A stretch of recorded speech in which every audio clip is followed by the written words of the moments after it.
Not your keys, not your coins. I think if you've been in crypto or Bitcoin, even for a little bit, even for a short period of time, you've heard this term. And it's an interesting term because it can go so right and so wrong in so many ways. And it requires you as an individual to take responsibility. And I'll start with this. If your bank called you tomorrow and said, sorry, your bank account is frozen, which has happened to me, what would you do? And who would you call? And how long would it take for you to get your money back? For me, it was almost a month later. And even months after that, I found an account that wasn't unfrozen after many calls, departments, just friction. Anyways, now, if there was no one to call, no customer service, no dispute process, no government backstops, what if everything was just gone? And that's not hypothetical.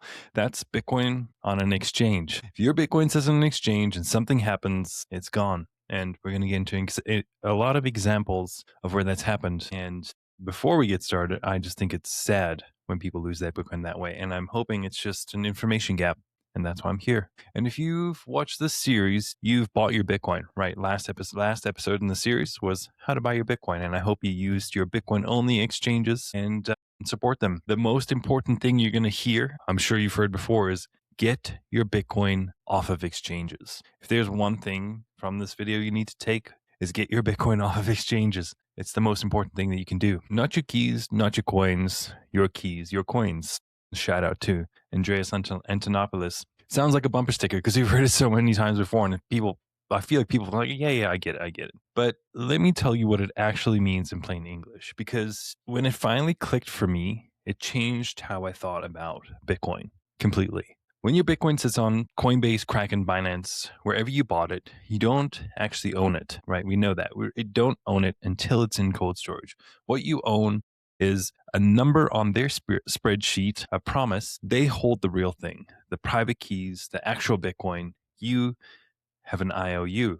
And myself, like many people, have spent years accumulating corporate IOUs, salary promises, bonus promises, we take care of our people, promises to know exactly how fast that can disappear when it's convenient for someone else, corporate restructuring, whatever they decide to call it when it's time to get rid of people. And we've seen this before, exchanges halting withdrawals, especially when the price runs. A coincidence? Maybe not, but maybe too convenient, if you ask me. And as for your coins in cold storage, those sats are doing Eskimo kisses until you pass them down. Let's go over it. The real world examples of people who took the easy way. I don't want to say it like that, but just didn't go through the extra steps, because it isn't theoretical. These are real, actual people who you may never ever meet or hear about, but they are out there and we know about it. And it's sad. It's sad when people lose their coins. It's the last thing that I think I want. First example, Mt. Gox, 2014. At its peak, Mt. Gox was handling around 70% of all Bitcoin transactions on the planet. And that is crazy. It was a dominant exchange. The obvious choice, which sounds a lot like Coinbase. If you were buying Bitcoin between 2013 and 2014, that's probably where you went. Then, one day, without warning, 850,000 Bitcoin gone. The hack was smart. It had apparently been going on for years. The type of malware or whatever they did was slowly siphoning this Bitcoin, while the exchange kept operating like nothing was wrong. Customers woke up one morning and everything was gone. Years of bankruptcy proceedings, legal battles across multiple countries, and most people were never made whole. Some are still waiting. QuadrigaCX in 2019. This one is a little different. Gerald Cotton, the founder, died suddenly while traveling in India. Turns out he was the only person with access to the cold storage wallet that was holding customer funds. Some investigators later suggested that the whole thing may have been fraudulent from the start. I think they just didn't understand what cold storage was. Either way, customers lost everything, and it happened suddenly. And this one is a little different because it's great practice, cold storage, bad management. One we've all heard of before, FTX in 2022. You probably remember this one. Sam Bankman-Fried, the golden boy of crypto, which I never thought he was from the second I saw him. I was in I don't have any proof of these thoughts, but I've never yielded, never used the exchange, never. It had bad vibes all over it from the start. Yeah, he was the golden boy of crypto. Magazine covers, Washington connections, billions of dollars donated to politicians, which should have been the major and only single red flag for people, especially Bitcoiners. Turns out customers' funds were being quietly funneled into a sister trading firm that covered losses and funded lifestyles and included $30 million penthouses in the Bahamas, along with other freaky stories, and which I thought was hilarious. Just a bunch of nerds in a $30 million penthouse, and I'm sure you know how that goes. Billions of customers' funds vaporized almost overnight. People who thought they were being sophisticated using a reputable, well-backed platform completely wiped out.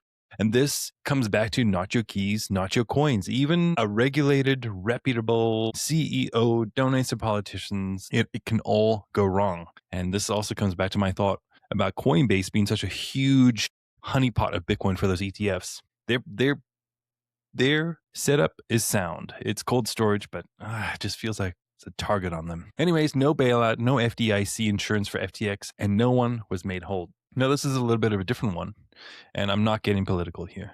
February 2022, the Canadian truckers.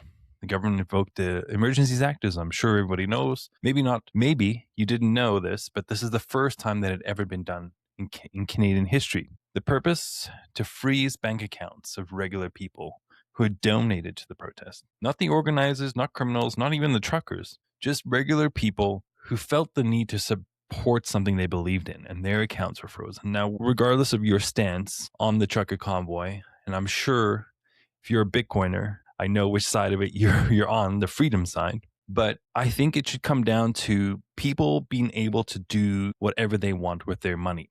That should be a fundamental right, a fundamental freedom. If you send money to someone and the government freezes your bank account, that should be a red flag. Because let's be honest, if a government can do it to your political enemies, they can do it to you. So, yeah, if your Bitcoin was sitting on an exchange, a Canadian exchange, when that happened, these exchanges are regulated financial institutions that comply with government orders. You are not protected at all. So the lesson after these examples is get your Bitcoin off exchanges. So what's to do about it? You take custody. You move your Bitcoin into a wallet that you control, where you hold the keys, where no exchange, no government, no bankruptcy court, no sudden death of a founder can touch it. And I know that sounds technical and intimidating. It's not. I promise you it's not. And I'll walk you through it. There are two types of wallets you need to understand. The difference between hot and cold wallets. A hot wallet is connected to the internet. Your phone, a desktop app, think of it like cash in your wallet right now. Convenient, quick, and accessible. Good for small amounts when you're actually moving or spending day to day. Apps like Sparrow, Bull, or Blue Wallet, free and easy to set up. A cold wallet is completely offline. A physical device about the size of a USB stick, I'm sure we've all seen many different versions of them, or a small calculator that stores your Bitcoin in a vault that has never touched the internet. Not once. That is cold storage, and that's where your serious stack should be living long term. Think of it this way. A hot wallet is the cash in your pocket. Cold storage is the safe bolted to the floor of your basement. The hardware wallets that most people use right now, and these are a few of my suggestions. Trezor, it's amazing for starting out. Jade, great product. Not Ledger. I'm going to say it again. Do not use Ledger. And if you want a Bitcoin only, maximum security, no compromises, the holy grail, Cold Card. That's where the serious stackers are. One rule, buy direct from the manufacturer's official website, not Amazon, not eBay, not a third-party seller, direct. There are counterfeit hardware wallets out there. Devices that look identical but are designed to steal your keys the moment you set it up. You don't want to find that out the hard way. Now, here's the part that I want to explain, I guess, properly, because I think when you actually understand what's happening inside these devices, you stop being nervous about it and you start trusting them more. When you first turn on a hardware wallet, there's a secure chip inside, sometimes called a secure element.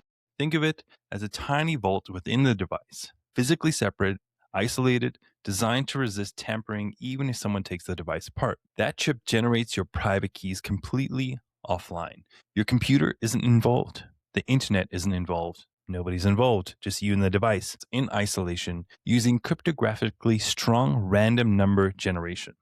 Tiny hardware sensors, electrical noise, sometimes even your own button presses to create something genuinely random, something that has essentially never existed before and never will exist again. The device shows you something on its own little screen, not your computer screen, the device's screen. 12 to 24 random words in a specific order from a standardized list of 2,048 words. That is your seed phrase. Those words are your seed phrase. And I want you to stop for a second and understand what you're looking at.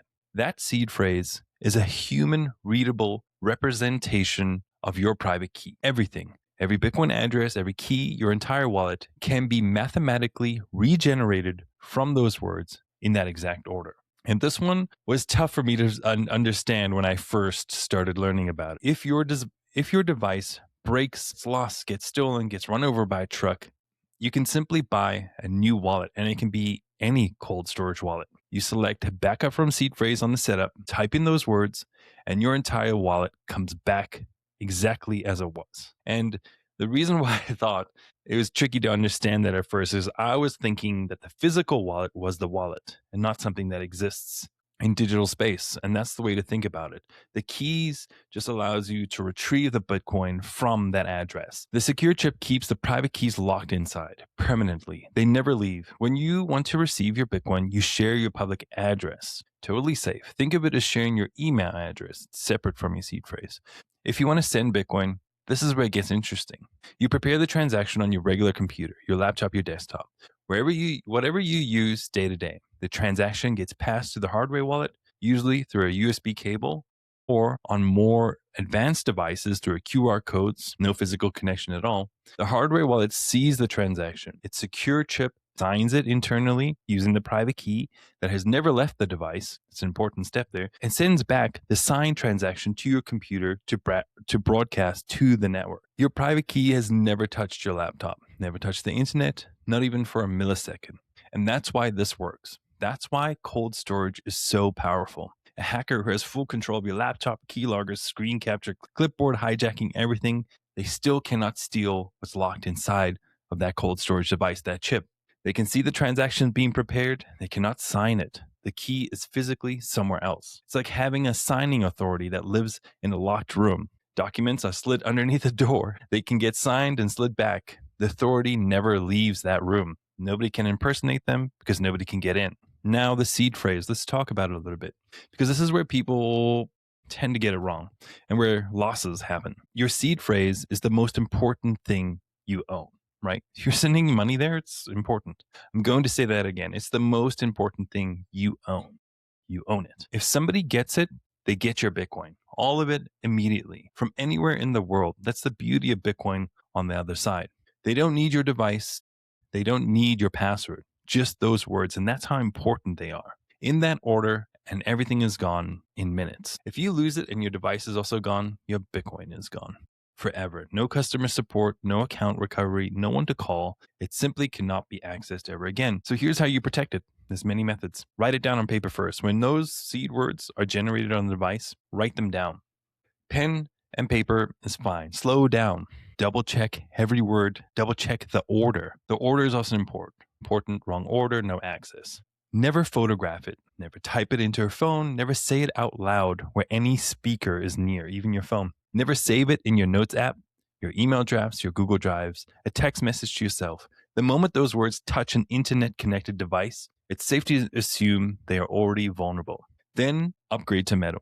There are products built specifically for this. CryptoTag, CryptoSteel, Stem Seed, which is one I suggest. You punch or stamp your seed words into titanium or stainless steel plates. Fireproof, waterproof, house fire that destroys everything else, and I hope that doesn't happen to anybody. Your seed still survives. A flood, a decade in a storage locker, it'll still be there. Keep copies in more than one location. And I would suggest caution here. Don't make your OPSEC too confusing. Don't spread it out too thin. Keep it with a trusted family member. And I really mean that word trusted. The goal is that no single disaster, fire, flood, theft, anything can wipe out everything at once. Here's something that I think about more than I probably should. When my dad had some health issues, I decided to take a last minute trip to go see him. While on the plane, I started thinking about my Bitcoin. I'm always thinking about Bitcoin. Not in a greedy way, in a scared way. If something happens to me on this trip, does my next of kin know where it is? Do they know how to access it? Do they even know what a seed phrase is? The answer at the time was no. And that scared me more than the turbulence. And I don't know what happened to me over the last couple of years, but turbulence freaks me out. Here's the thing nobody tells you when you get into Bitcoin. Self-custody is powerful, but it's put entirely in your responsibility. And in my opinion, I think many more people need to take more responsibility for many things, but specifically for their money. There's no institution holding your hand, no inheritance department at the bank, no one who will step in if you're gone. Your Bitcoin is only as accessible as the plan you leave behind. So I want you to think about this as you build your setup. Don't make it overcomplicated, but make it secure. There's many different ways. Who needs to know where your seed phrase is? Not the words themselves necessarily, but the location, the steps, the instructions, and what to do. A sealed letter in a safe, even that makes me nervous. I just think about the possibilities of somebody who's not family getting access to the safes. Like I said, make it solid.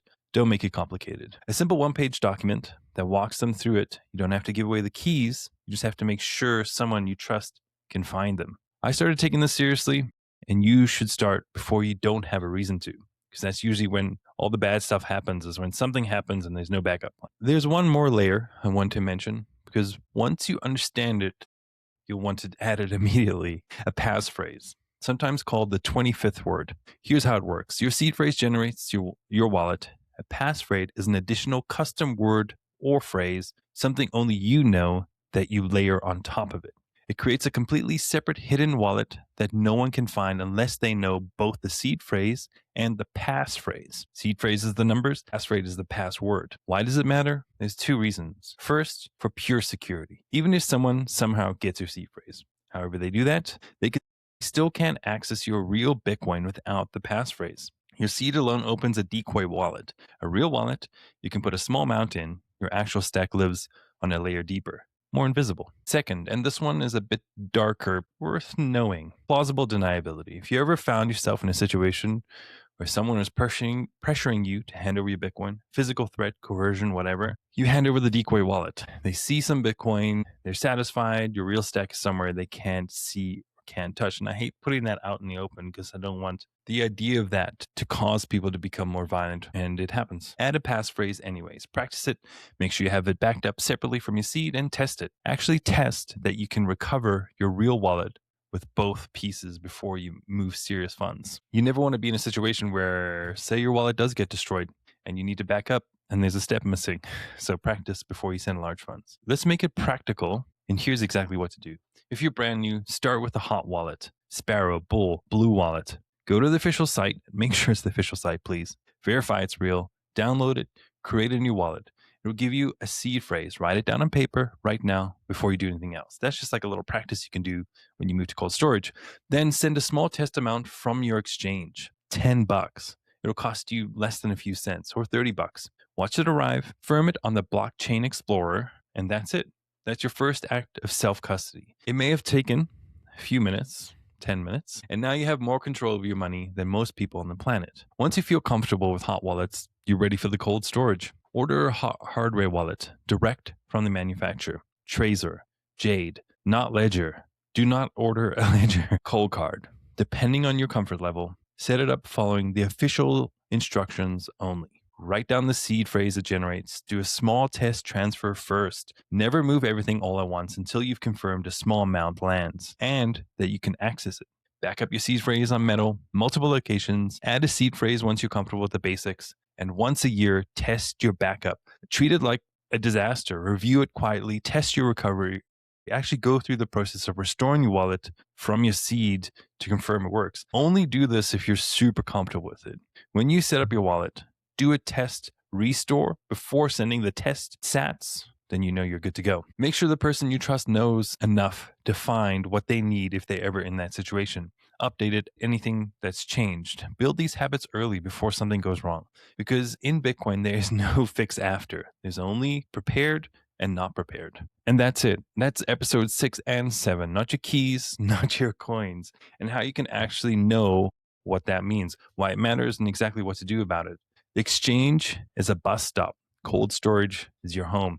Get your Bitcoin home. If you've been putting this off, this is the push. Start with the hot wallet. Order the hardware wallet this week or whenever you can, as soon as you feel comfortable. It doesn't have to happen all at once. It just has to happen. Make sure you feel comfortable sending it. I wanted to keep this one short. I want to keep going with the series. I kind of had a hiatus there with my dad's health issues. And yeah, I'm going to see if I can drop episode 8 this week. And I'm still planning on doing a full wallet setup where I show you what it actually looks like when I choose a device, generates those words, writing them down. But yeah, I think that one will be fun. As always, if you're going to buy Bitcoin, make sure you send it to cold storage. Peace out.